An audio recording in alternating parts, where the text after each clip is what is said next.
Regardless of what is going to come your way, you always land on your feet. Yes. Entrepreneurship isn't always linear. We can have the best intention plans, and I think part of entrepreneurship is sometimes you lead with passion rather than logistics. Oftentimes, I think, particularly for us that are like super high performing and we want step A, step B, step C, and have the plan laid out. And then when the plan doesn't go that well, we start to question, did I make the right decision? I think this is a great example of you landed on your feet.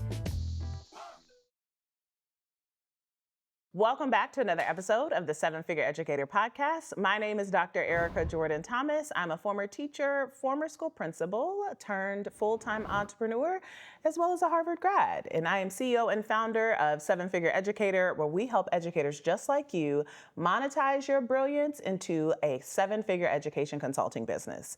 I am super excited because during this episode, we have the opportunity to engage in a little bit of a hot seat, which is the opportunity where we get to invite a member of our community to the table, to the podcast, to deep dive into their business so that way we can support them through some coaching and feedback, and you get to learn through that process. So we're talking business strategy during this episode. So I want to take a moment to introduce our guest today, Donyelle Kennedy, who is CEO of Rise Behavioral Services based out of South Louisiana. So let's welcome Donyelle to the podcast.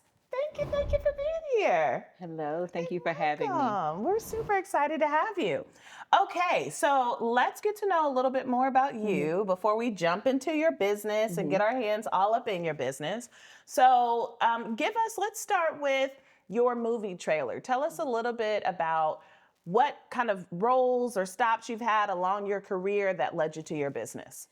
So I started working with children with disabilities as an undergraduate. I worked as a classroom paraprofessional.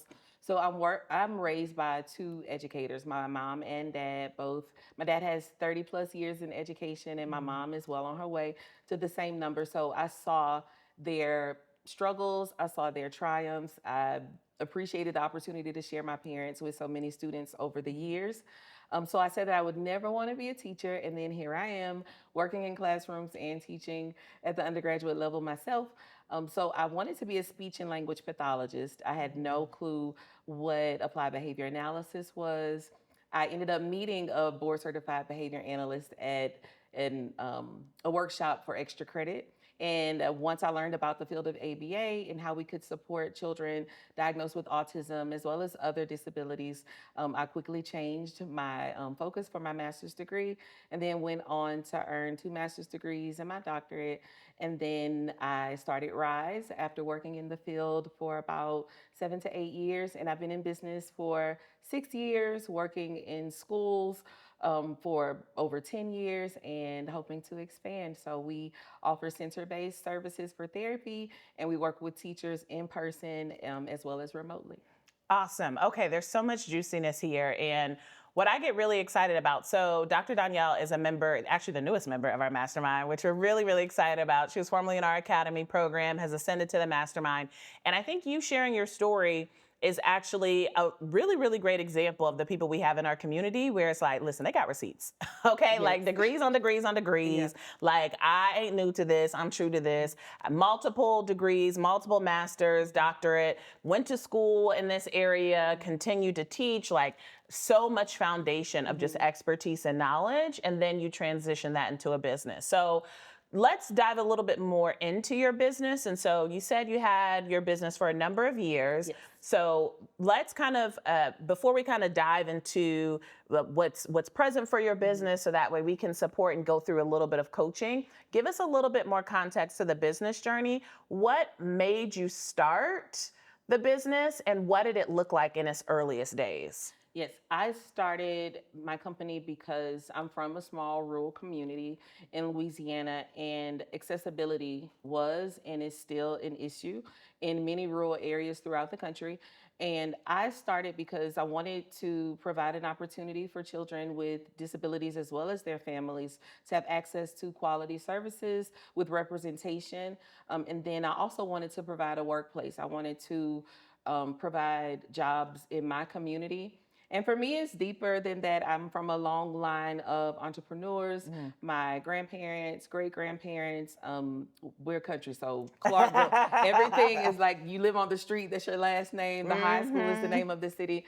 And so entrepreneurship and providing opportunities and just leaving a legacy is in my blood. So I wanted to start a company, a very successful company on the same land and in the same community that my family sharecropped. So alongside my passion of supporting families of children with disabilities, it's also building something that will outlive and outlast me through a quality company that's around for many years to come. So in the early days, I was a solopreneur. Providing school consultation to 8 schools by myself. I started with an in-person assistant. So it was just myself and the assistant. And then I hired 2 coaches, behavior coaches, to work with me in schools. And then mid-pandemic, so summer of 2020, I opened my center-based therapy services. We started with 4 therapists. So at that point, 4 therapists plus myself and my assistant, we were a team of 6.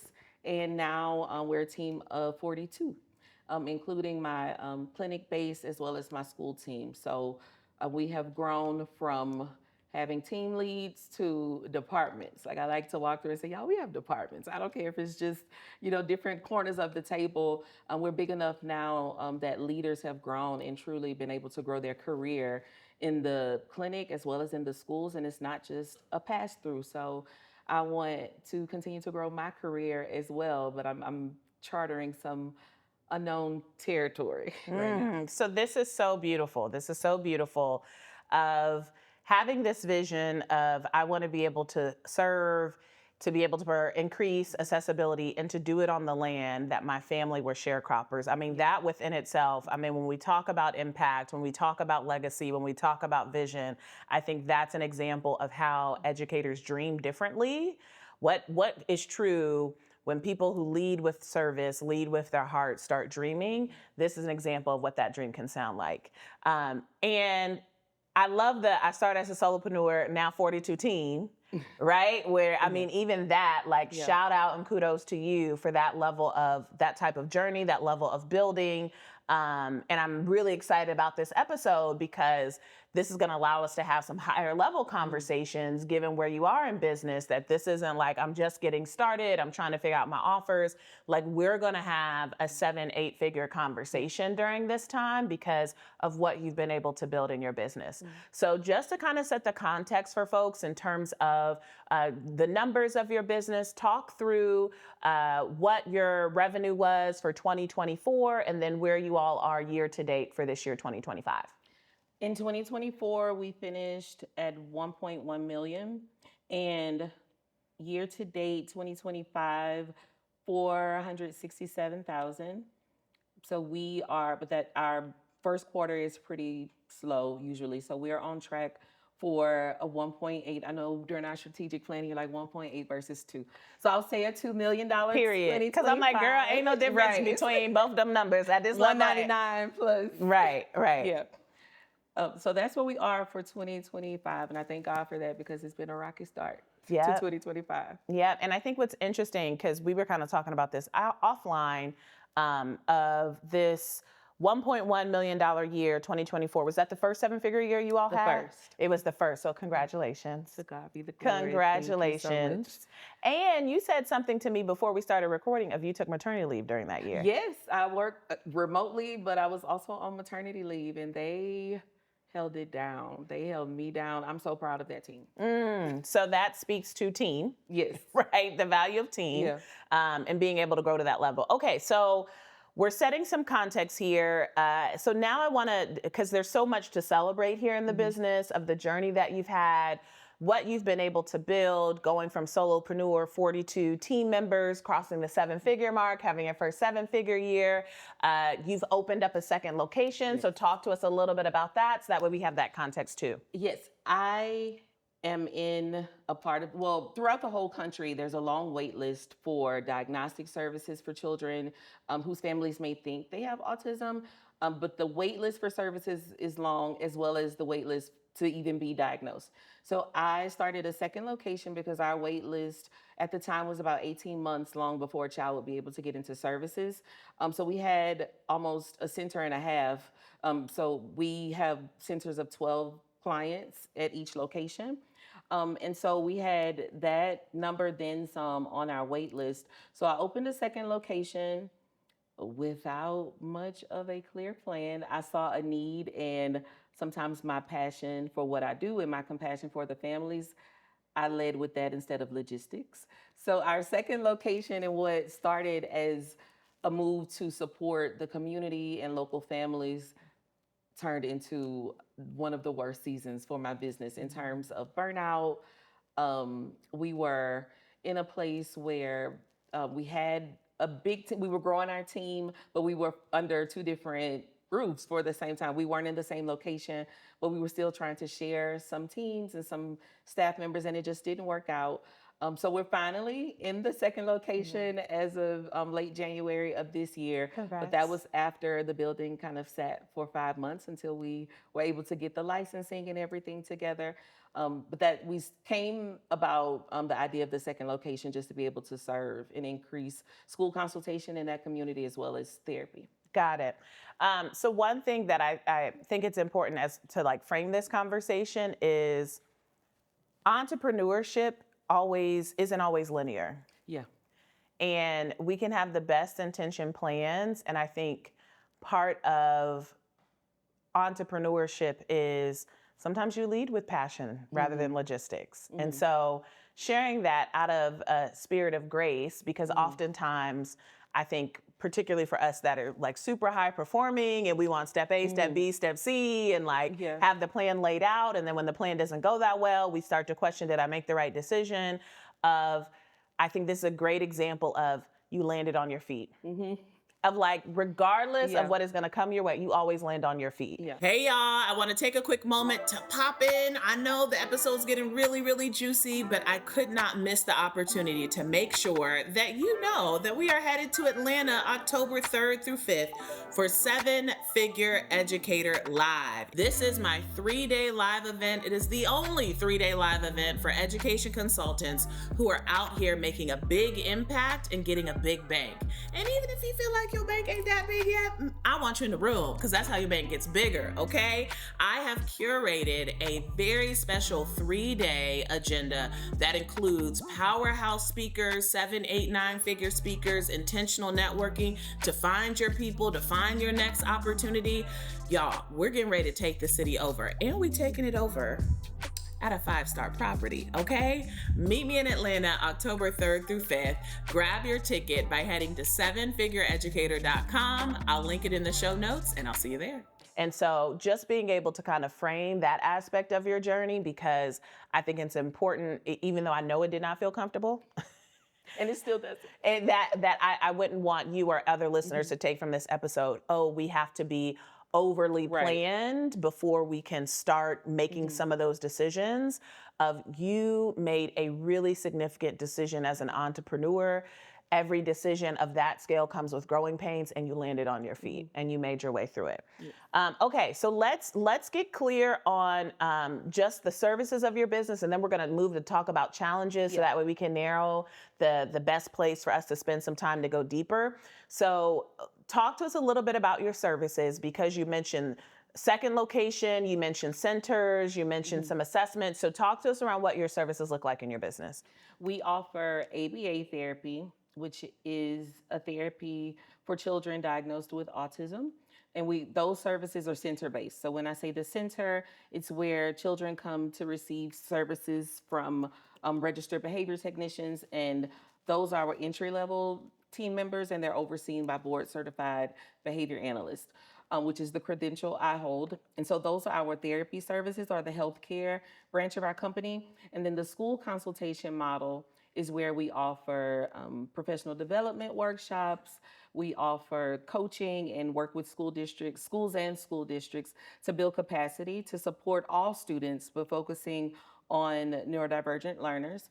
And our top tier, the highest level of our school consultation is where we place behavior support coaches in classrooms to work with teachers, paraprofessionals. I rode the bus with the students. So even bus driver, whoever provides support to the students, we also support. We want to work with them to embed the science of behavior analysis and behavior change in the classroom. So I believe that behavior is a content area and a skill that needs to be learned equal to all others. And so we work with teachers just to, one, realize that every situation doesn't need a behavior plan. There are some ways that we can address behavior just by embedding some of those strategies in what we do in the classroom. But it also gives us a chance to learn from the teachers and just soak up everything we can to make sure that we're preparing our therapy clients for a smooth transition to school.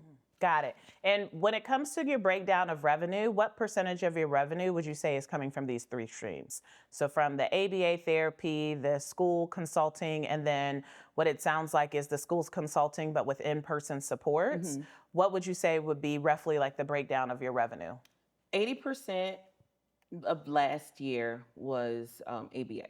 Okay. So 80%, and then 20% was school consultation. Okay. But I didn't start school consultation until like the second half of 2024. We took a break from the school consultation for about a year. And so I started back in September. And so we were able to still support a number of schools from September through December. So that wasn't even at full capacity. Got it. Got it. Yeah. Got it. Okay. And so just so that way I'm clear, 80% was the ABA, 20% was the school consulting, and that included the That includes in-person. the PD. Yeah. Got it. Got it. Okay. So let's talk about your three biggest challenges, and then we'll use that to kind of figure out what would make the most sense for us to spend our time together that's going to be highest leverage to help move your business forward. And just one last context question. What's your goal for 2025? Our revenue goal? Yes, or yes. I'm sorry, revenue goal. Yep. 2 million. 2 million. Okay, so that way we have that context. Okay, so let's talk through your three biggest challenges. And a part of, just kind of prep for today, just so that way we can make sure that this time is most helpful for you. I know this was one of the things that you kind of thought through. And so one of the things that you said was sustainable scaling. So talk to me a little bit more about that challenge when you say sustainable scaling. I want to scale first with the actual meaning of scaling and not just buying a new set of materials and opening them in a second location. So true scaling from a system standpoint, from a team and logistics standpoint.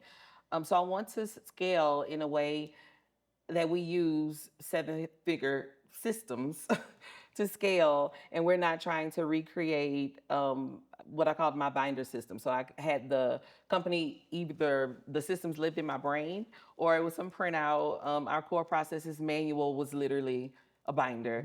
And so just scaling in a way that makes sense so that it doesn't include so much of my time, or not my time, because my team held it down. Like they were able to implement the systems we had, but that was to support a different version of the company. Right. So in order to sustain the next time we scale, I want us to have systems that are scalable, making sure that we're not building for today's rise. We're building with the future of rise in mind and with systems that we could never scale a binder. Yep. Because literally we were driving different things. We're 10 minutes apart from the other location. So I just want to scale in a way that doesn't burn the team out, that doesn't confuse our clients, like what's going on, because we didn't really communicate the timeline with them, and mostly because we didn't know. But I want to continue growing in a way that makes sense for where we are at that time. Yep, got it. Okay. So that makes total sense. That gives me an idea that we'll spin the block on once we go through the other two challenges. So next you said team development, where it was along the lines of wanting to grow kind of talent within. So talk to me more about that. I want to be able to truly rely on department heads. And as the company grows, making sure that our leadership team is really able to take full ownership of their department. And not seeing it so much by title, but by function. Our intake team is sales and marketing. Our training and development team, that's recruiting and retention and more human resources. And the clinical team is service delivery. Yep. So when we look at our team by function, that's more scalable than saying the clinical team, the intake team, because now intake for us could be a school, it could be another company, it could be a client, or it could be a summer camp. There's so many different meanings to the word client now, and team member could be a vendor, a subcontractor, a therapist, a teacher.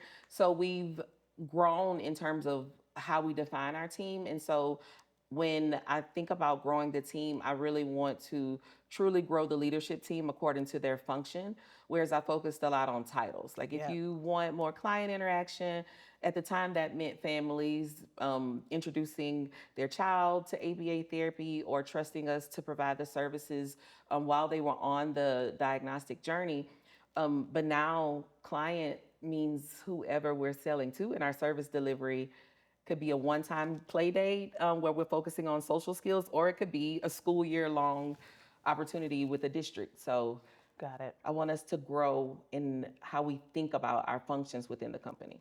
Got it. Okay. And then the last challenge you named was consistent lead generation for B2B offers. So this is focused on the school consulting services. I think you're mentioning that it's mostly relying on referrals right now. So give me a little bit more context around that one. Again, I'm from a small community, so I grew up in the community where my first center is located. So I relied heavily on, people just knowing my name, knowing the family's name, knowing that we are, a family full of educators, but then also being active in the community. So I think now I'm pretty much tapped out on everybody that's like, oh, Donyelle, she has this clinic, or Coach Clark's daughter, she opened this company. Yeah, those referrals have already signed up. So now the B2B referrals are getting in front of audiences that have never met me, and even starting to put out more content so that people know that I exist, because within the local area, I've pretty much made contact and work with who we're able to work with for right now, who we have the capacity to serve. But I've been thinking about subcontracting so that we can market to other businesses and focus on expanding our reach outside of the South Louisiana region. So got it. I am currently not active enough in front of the decision makers for other districts. And do you all have the capacity to serve beyond Southern Louisiana? And if the answer to that is yes, is it, because I know you'll have a center and there's some things that physically happen in person. So what is your vision in terms of like geography, like in terms of the areas that you all serve? For school consultation, because that can be offered remotely, I want to reach as far as we can throughout the country. Our center-based services, I do want those right now to stick to the South Louisiana region. And because I'm shifting more towards an educational model, my focus now is on growing school consultation. So got it. We're fine right now in terms of the center, but the school consultation is what serves the community more right now, because we're able to reach up through 12th grade as opposed to our early intervention services that stop at 5. Got it. And are you all at full capacity at both centers? Yes. Got it. Okay, so here's what I think could be interesting for us to go. I think it would be really interesting for us to map out a 10x org chart, meaning if we take your 2024 revenue, multiply it by 10, which is 11 million, we could just say 10 million, and actually map out what that org chart looks like. I think what that will do is it will give clarity around, given what that 10x org chart looks like, comparing that against your current org chart to be able to see, okay, what are the gaps, and then creating a roadmap of order of operations of where to go.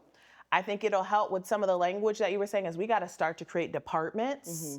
And so there might be some positions that are on the 10X that you already have, but the way in which they're organized from a department standpoint, that'll allow us to see that level of clarity.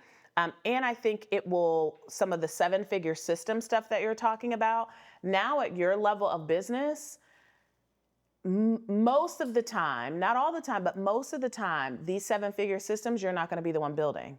It's someone's role and responsibility. Now, you might set the vision for it, right? You might, make the decision in terms of the tool that's being used company-wide, but in terms of the actual implementation, execution of it, it's not going to be you. So what's the role that is actually responsible for that type of system, building, monitoring, implementing that system? The 10X chart is going to allow us to see that. So I would love to start there, if that's okay with you. Yes. I'm going to go to our whiteboard so that way we can map this out and get clarity together. And so how we'll think about this, so again, this will be a 10X org chart. And what I mean by 10X org chart, meaning we're thinking about what does your company look like at a 10X level of your business. And so if you're current, if we're planning from 1.1 million was the 2024 revenue, when we're saying 10X, that we're talking 11 million org chart. So this is where I want you to be thinking about, like, however many is the number of clients that you have. What's the from the ABA services, what's the number of clients? 28. I believe we have 28 right now. 28. Okay. And then, so let's actually sketch this out really quickly from a service standpoint, because that'll give us clarity of what the model needs to look like. So you've already named that you have 3 tiers here, that you have the ABA services. Yes. You have the school consulting, which is like tier 1 of just the actual trainings. And then you have the next level or layer to that, which is like the push-in services. Yes. So let's actually map out what, from a revenue standpoint, what this will look like from a stream. So if we're talking ABA, because it sounds like ABA, we've already kind of hit the cap in terms of the amount of revenue that it could bring in. So if this was bringing in 80% of 1.1 million, so roughly 800, 900K, is it accurate to say that even when we 10X, that this revenue item would be staying the same in terms of revenue? Is that accurate? Unless we open 2 more centers, which... Is that something you want to do? No time. Well, now in 10X, you get to determine the timeline. Let's do 2 more centers. Okay. 10X. Okay. That's it. And so that would that be doubling then of this stream? So that would take that to, what do we want to say? 1.6, 1.8, or do we just want to round up and say 2 Round million? up and say 2. Okay, so that would take us to 2 million. So then we have about $9 million left of school consulting services, push-in services. So how do you want to split that remaining 9 million to get to our 10X? We could do, so when the push-in services are the ones that we would have capacity with the 2 centers at about 2 to 3 school districts. So 10X would be 6 million. For this one? Yeah, 6 million. Let's do 7 and 2. 7 million for the top tier, and then 2 million for the school consultation. Okay. You just said, I'm putting 7 here? Is this what you said? No, that one is 2. 2 million. Okay. And then 7 million. Yes. Okay. So, and so the thought process behind this, which this is great, is that this is going to be bringing the bulk of your revenue. However, from a client number standpoint, because it's your highest tier of services, it's your most expensive service, this isn't where the majority of your clients are sitting. If that makes sense, because it's a higher price point. Right. So let's just roughly name, just so that way we have an idea of numbers and scale. So we know that this right here is 4 centers. Roughly how many clients would be in each of these buckets at 2 million and at 7 million? That's about 20 each, about 20 school districts. 20 school districts each? Okay. Or contract. I'm looking at that's contracts, like PD contracts. Yep. And then at the top tier, there would be about 20 districts. Okay. Can I write contracts or should I write districts? Contracts, like Okay. district-wide contracts. District-wide contracts. Okay, cool. Because for each contract, I'm thinking about 5 to 7 schools. Right, right. Gotcha. Okay. So a contract equals 5 to 7 schools. That's good to know. Okay, so now we have this data to give us context to scale of what's happening in the business, who's being served, to be able to now build out your 10X org chart. So from a 10X org chart standpoint, we want to be thinking that there is you as CEO. We'll have C-suite up here. We're going to fill these in here in a second. And then we have departments. So from a department standpoint, we're going to want operations. And there's actually 2 arms to operations. When we think of operations, there's actually an arm of client delivery. And then there's an arm of like what we think of most technical as operations, like back end, logistics, all of that stuff. So just know that both of those fall under here. This is kind of your traditional ops. We have marketing. We have sales. And then we'll put over here, I'll put miscellaneous, but this is where we'll put the HR, finance, all of that stuff will go there. But we'll focus on these kind of core departments here, and we'll fill these in. Okay, so let's actually start down here and then move up. Okay. So from a the model that you already have from a center standpoint, because you already have 2 centers, it sounds like it's just a matter of like literally whatever the staffing model is there, it's just duplicating it in the other centers. Is that a fair assumption to make? Okay. So this is just a matter of duplicating those centers. Is there like a center director? Not right now, but there will be a clinical director. So every 2 centers will have 1 clinical director. Okay. So let's, under delivery, we'll put center 1, center 2, center 3, and center 4. So that's delivery from ABA. What does your current staffing look like for the school consulting? The PD development and delivery is just me. It's just you. It's just me. Okay. All right. At that one, the push-in services, I have behavior coaches, but the professional development workshops, me. Okay. And how many current contracts do you all have here? 4. 4. So we're talking times 5 to get to 20. So how many, would you envision this being a full-time or part-time? Okay. A full-time. A full-time. So how many full-time people would you need to deliver on 20 contracts? 5. 5. Okay.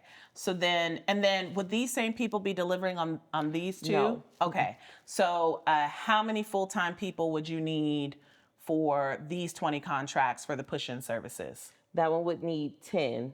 Okay. Because for each of the 20, we're thinking about like 2 coaches per contract. Okay. Okay. So 2 and those coaches, are they part-time or full-time? Full-time. They're full-time. Okay. So I'm going to list this as ABA right here. We're going to do a school consult here. And forgive me because my brain moves so fast. Sometimes I forget what we just said. So you said, remind me how many people you said up here? 5 full-time? 5 for PD only. All right. So we have this. So we have 5 PD folks. And then we said, how many coaches here? 10. 10 for coaches. The push-in and capacity building. All right. So we got, we'll say, I'll just put T1, T2, T3, T4, T5. And these are all full-time, right? Okay. Okay, so that's delivery. So we're talking 15 people here in terms of full-time folks. We're talking 4 centers. From an ops standpoint, what would operations need to look like? So we have operations of the centers, and then we have operations of the consulting services. And right now is operations based at the center? Yes. Okay. So some of this, I'm going to kind of make some decisions in terms of like how nitty gritty we're going to go, because with some of the centers, I'm actually going to pull out and focus on the school consulting and push in, Yeah. because you already have an org chart at the center level that there's a little bit of copy and pasting there. So let's focus on, when we say ops, what type of operational support would be needed for these 2 streams of services? What's the current, is there anybody who's currently dedicated to operations when it comes to the school consulting services? Okay, so if we have 40 contracts, we have, do you have, is there anybody on your team that like does the tech, like building web pages and emails or anything? Okay, so from here, let's say an ops manager and an ops coordinator. So 2 full-time positions to be able to support these 2 streams, which I think is plenty enough to have 2 full-time people. I mean, that's billing, that would be sending out proposals, that would be scheduling any emails, client inbox, all that stuff. We got 2 full-time people handling that, which I think is sufficient. Okay, let's talk about marketing. Do you currently have anybody dedicated to marketing? No, besides me, like same for ops. Yeah. And delivery. No, not right now. Got it. Okay, so let's identify a marketing manager.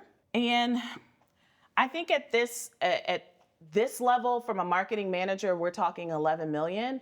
I think it's sufficient to have 1 full-time person managing your marketing department. Now, they might be managing some 1099 subcontractors like the graphic designer, the copywriter. So there might be some like dotted line 1099s that they're managing. So we'll put copywriter, we'll put graphic designer. Maybe there's a web builder. And social media. Which, I mean, for real, as a social media marketer, they could set the strategy, but then it's like, I need the copywriter to write me the copy, the graphic designer gives me the graphics, and then I need to coordinate and get everything scheduled and posted. So the manager at this level, and this is where I always go back and forth, because you could have a marketing coordinator. That's one of the decisions that you just need to make, is given the vision of the role, is that a 1 person or 2 full-time people. I think at 11 million, I don't think you necessarily need a marketing coordinator. It could just be 1 full-time manager, but this manager is managing 1099 folks. So they're not in Canva like making graphics. They're, they're really thinking about strategy and implementation of strategy. Hey there, I know I'm jumping in at a really juicy part of the episode, but I wanted to make sure you knew about a super special opportunity that me and my team have available. So imagine if you had a 90-day plan that outlines every single step you need to take every single week in order to generate at least 10K in your business. And that's exactly what me and my team do during our 7 Figure Strategic Planning Intensive. It is a live 6-hour workshop where we walk you through building your 90-day strategic plan to make more money in your business. Now, you have the opportunity to join us at our next intensive. And in order to do so, just click the link in the show notes to book a call with my team so we can tell you all about it. All right, we'll jump back into the episode and let's get back to this good fire content. What does sales currently look like? The grace of God. Like, there's such a demand for our services. We are just now getting to the point where we have to be more intentional about outreach and making sure that we have a consistent pipeline of clients across all of our services. And I also think that's the part that I'm struggling with, is like, we need to like let people know who we are. So sales right now has really just been, we contact families that are waiting and schools waiting. So we don't really have a sales process. Is there, because you mentioned before like an intake? We do have an intake coordinator, so Okay. schools would contact us or families contact us, and then we have a practice management system that functions as our CRM. Got it. Got it. Okay. And from a CRM standpoint, that's this person. Okay. Ops manager. Okay. So sales manager, I think you only need one person. Now, you could have like a sales team, 1099, but given the volume of I only need 40 contracts, 40 contracts, let's say you had a conversion rate of 20%, we're now talking that you need, that's roughly, per one contract, you need 5 calls. So if we're talking 40 contracts, and some of these could be renewals, some of these could be upsells, Yeah. like that's what their job is. Their job is taking calls, converting people, following up, nurturing the relationship. When it comes to client renewal, reaching out to be able to have those conversations. I don't think this is, we're not talking 200, 300 in terms of client numbers to where you now need a sales team. I think it's sufficient to have just a sales manager if we're talking about just 20 contracts. Now, if we're talking about the center, I think that's a different conversation because now numbers are not 40. Right. Like that's a completely different number, but this is where you want to think through like person to ratio of clients and then back it into how many sales calls need to happen to get to one client. Okay. And does one person have the capacity to do that? I think so. I was about to say, this one person has been doing it. So somebody who didn't have everything else would do an amazing job. Yes, absolutely. Okay. And then under miscellaneous, we'll put HR. Ethics and compliance. Ethics and compliance. Across both, because we have HIPAA and FERPA, just making sure that as the company grows, we kind of put ethics and compliance in with HR. Yep. We'll have legal here. IT. Yep, IT. Think of who else we have. I'm gonna hold finance to up a level. But when I put miscellaneous, these could be either 1090, like retainer relationships. They're not full-time, or so they're fractional. Like you might have a fractional HR partner that you pay a monthly retainer to. This could be a 1099 relationship, but these are fractional partners that, like, this legal wouldn't be full-time, but you would have an attorney on retainer. IT may not be full-time, but maybe you have a retainer relationship with an IT company that provides IT support and services. So we'll put that under miscellaneous. Now, someone will need to manage this. So this is where it could fall under operations manager, or there might be a offshoot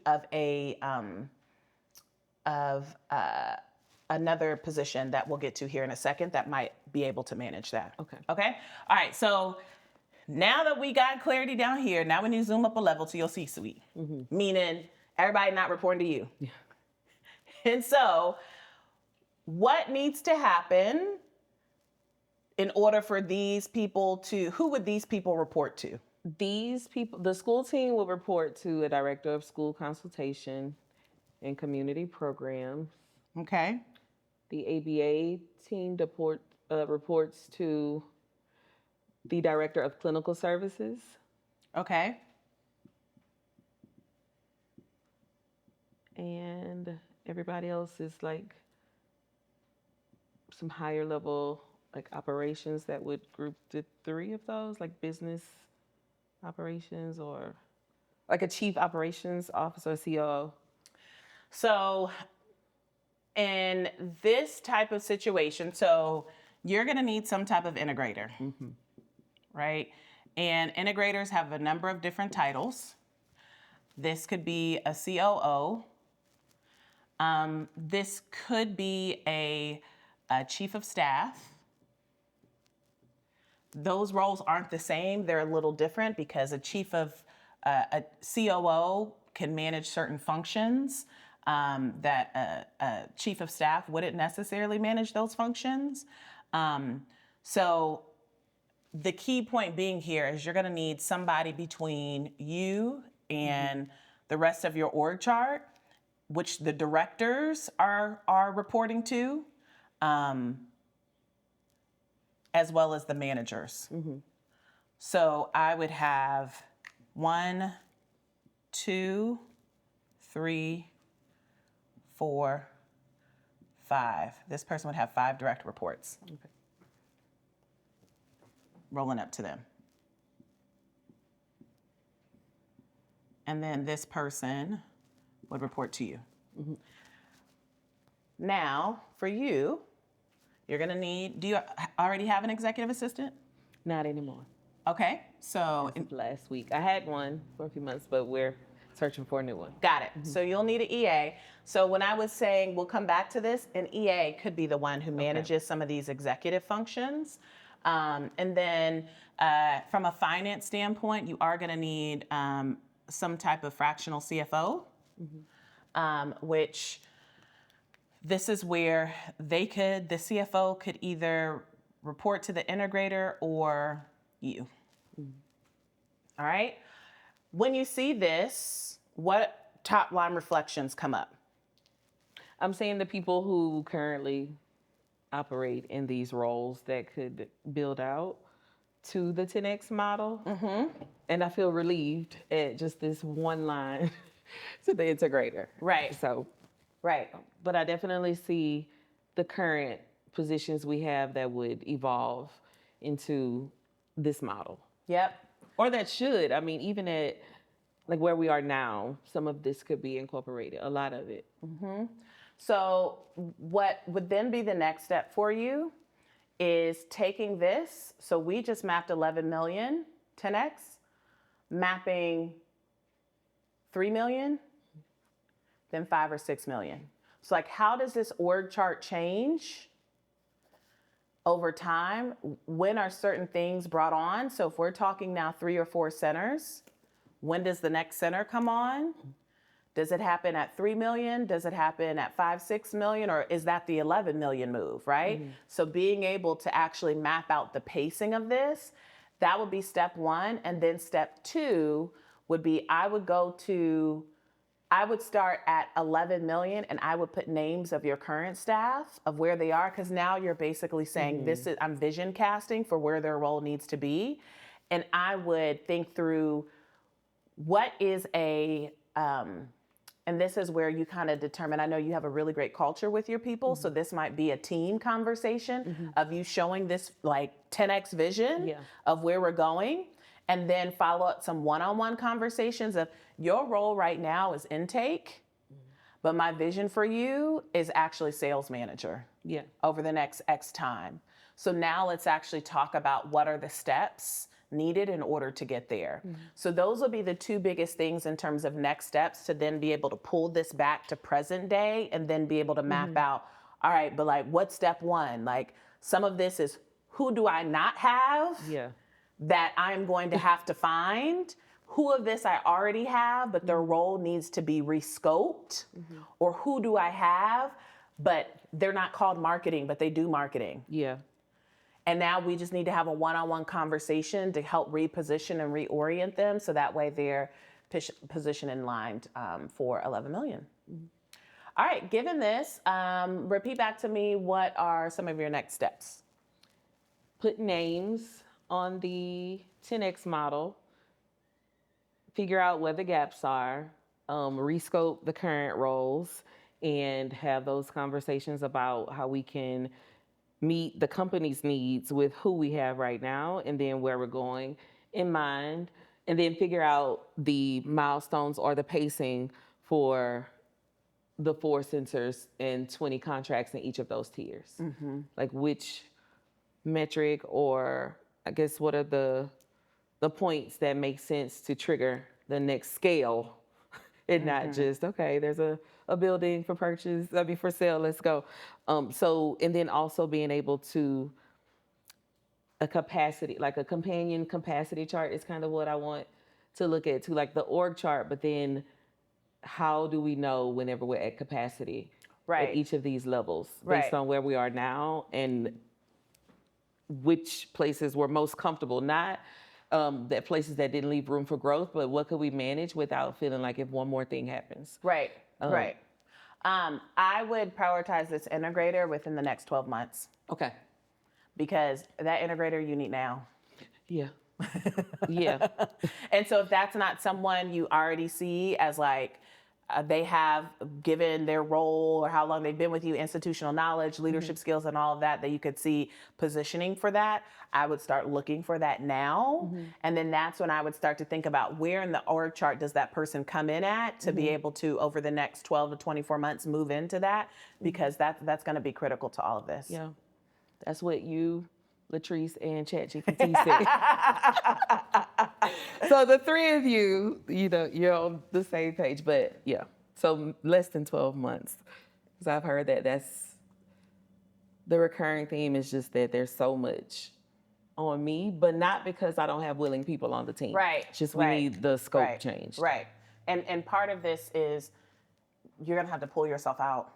So that's really what this org chart is kind of setting the pathway for, is it's pulling yourself out of the business to truly sit at the CEO seat, which means even when you sit at the CEO seat, there's certain stuff that you shouldn't be involved in. There's certain decisions you no longer should have to make, but there's a layer between you and other folks that can block and tackle in that way.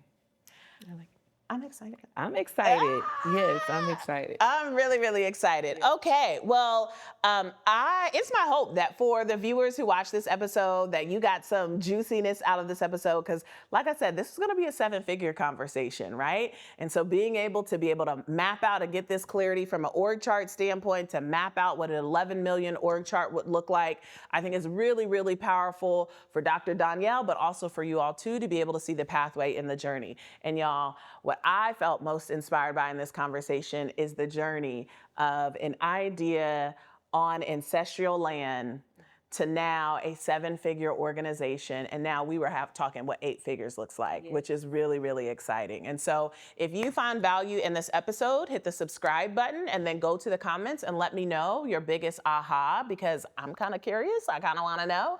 And share with a friend, because sharing is caring. And we want to make sure that the conversations we're having are not the best kept secret amongst educators. So share it with a friend, and we will see you back here on the 7 Figure Educator Podcast.